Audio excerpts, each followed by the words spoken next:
Hi అండి.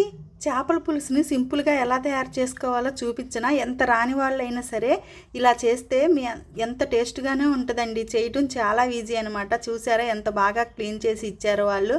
పక్కన వీడియోలో చూపించాను కదా. అయినా సరే మనం ఇంటికి తీసుకొచ్చి కాస్తగా కల్లుప్పు కానీ లేకపోతే నిమ్మరసం లేకపోతే కొద్దిగా పెరుగు వేసుకుని బాగా కడుక్కుని పక్కన పెట్టుకోవాలన్నమాట. ఇట్లా బాగా కడుక్కున్న తర్వాత చూసారా ఎంత తెల్లగా వచ్చినాయో ముక్కలు. బాగా అక్కడ చేసేటప్పుడు కొంచెం నీట్గా చేయించుకుని వస్తే మనం కడుక్కోవడం కూడా కాస్త ఈజీగా ఉంటుందండి. ఇప్పుడు ఇట్లా కడుక్కుని పెట్టుకున్న మొక్కల్ని ఇది మన తాతలు అమ్మమ్మ నాయనమ్మల కాలంలో ఇట్లాగే చేసేవాళ్ళు అనమాట. ఎంతో టేస్ట్గా ఉంటుందండి. ఇలా కనుక మనం చేసుకుంటే చేపల పులుసు చెయ్యటం రాని వాళ్ళు కూడా ఈ ప్రాసెస్లో చేస్తే మాత్రం చాలా అద్భుతంగా అయితే కూర అయితే కుదిరిద్ది అనమాట. ముందుగా అయితే మనం కడుక్కున్న ముక్కలన్నీ తీసి మనం ఏ గిన్నెలో అయితే వండుతామో ఆ గిన్నెలోనే ముక్కలు వేసుకోవాలన్నమాట. తర్వాత ఉల్లిపాయ పచ్చిమిరకాయని బారుగా కోసుకోవాలి. డైరెక్ట్గా ఇంకా అందులోనే వేసేసి తర్వాత మనం కల్లుప్పు వేసుకుంటేనే టేస్ట్ అనమాట.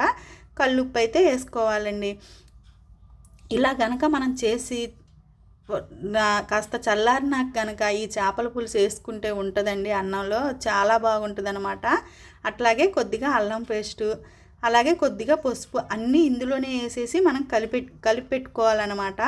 ముందుగా అయితే నా ఛానల్ చూసేవాళ్ళు సబ్స్క్రైబ్ చేసుకోండి. నేను ఫస్ట్గా అయితే వంట వీడియో పెట్టడం జరిగింది. అంటే కాస్త సింపుల్గా మీకు చేపల కూర రాని వాళ్ళకి కూడా వండటం చాలామందికి అయితే కుదరదు కదా. అలాంటి వాళ్ళకి ఈజీగా వండుకునేటట్లు ఉంటుందని చెప్పేసి చూపిస్తున్నాను అనమాట. అట్లాగే కొద్దిగా కారం, తర్వాత నూనె, మనకి కూరకి ఎంత అయితే సరిపోద్దో అంత నూనె వేసుకుని వీటన్నిటిని బాగా అయితే కలిపి పెట్టుకోవాలండి. బాగా ముక్కకంతా కలిసేటట్లుగా ఉప్పు కారం అట్లాగే అల్లం పేస్టు మొత్తం నూనె వేసుకుని కలిపెట్టుకోవాలన్నమాట. ఇట్లా చక్కగా కలుపుకున్న తర్వాత దీంట్లో మనం ఒక చిన్న కమలా పండు ఉంటుంది కదా, మీడియం సైజుది, అంత నిమ్మకాయ తీసుకోవాలి. ఎందుకంటే ఇది నేను తీసుకుంది కేజీ-పావు చేపలండి. అందుకని చెప్పేసి నేను చెప్తున్నాను. చిన్న కమలా పండు ఉంటుంది కదా, దాని సైజు అంతా చింతపండుని మనం నానబెట్టుకుని దాన్ని చక్కగా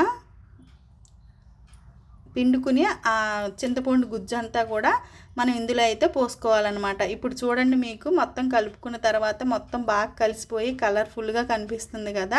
ఇప్పుడు మనం దాంట్లో చింతపండు పులుసు అనేది పోసుకున్నామంటే మీరు పులుపు కనుక తక్కువ తింటే కొద్దిగా వేసుకోండి. మీరు ఏదైనా సరే మీరు తినేదాన్ని బట్టి వేసుకోండి అండి. మేము కొద్దిగా పులుపు ఎక్కువే తింటాము, అందుకనే నేను కొద్దిగా ఎక్కువే పోసుకుంటాను అనమాట. మీరు ఎక్కువ తినగలిగితే మాత్రం, ఎందుకంటే చేపల పులుసుకి చింతపండే మెయిన్ కాబట్టి అది టేస్ట్ రావాలన్నా చింతపండుతోనే వచ్చింది కాబట్టి మనం చక్కగా ముక్క అంతా మునిగే విధంగా పులుసు అయితే పోసుకొని చక్కగా ఇలా ముక్క మునగాలండి దాంట్లో. ఎందుకంటే బాగా ఉడకాలి కాబట్టి ముక్క మునిగే విధంగా మనం పులుసు అయితే పోసుకోవాలి.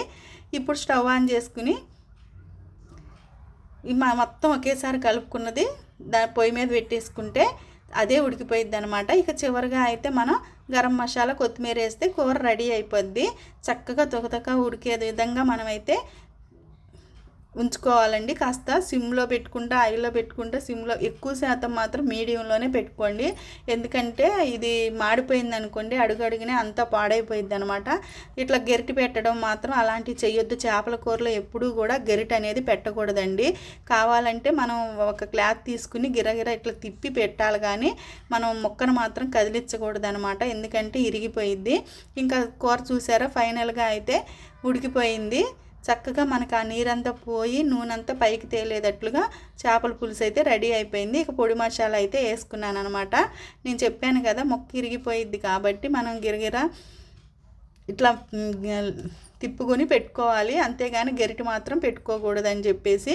చూడండి ఎంత బాగా కనిపిస్తుందో. చేపల పులుసు అయితే రెడీ అయిపోయిందండి. ఇంకా కొత్తిమీర అయితే వేసుకుని ఇంకా చివరిగా చేపల పులుసు అయితే ఇక దించేసుకోవచ్చు అనమాట. చక్కగా చల్లారిపోయిన తర్వాత కనుక మనం అన్నంలో వేసుకుని తింటే వేడివేడిగా ఉన్న టేస్ట్ కన్నా చల్లారిపోయినాక చేపల కూర చాలా టేస్ట్గా ఉంటుంది అనమాట. దీనికి కొత్తిమీర వేసుకుంటే ఇంకాస్త అందంగా ఉంటుంది చేపల కూర చూడటానికి కూడా. ఇక చేపల కూర అయితే ఫైనల్గా ఉడికిపోయి ఎంత కలర్ఫుల్గా ఉందో చూసారా.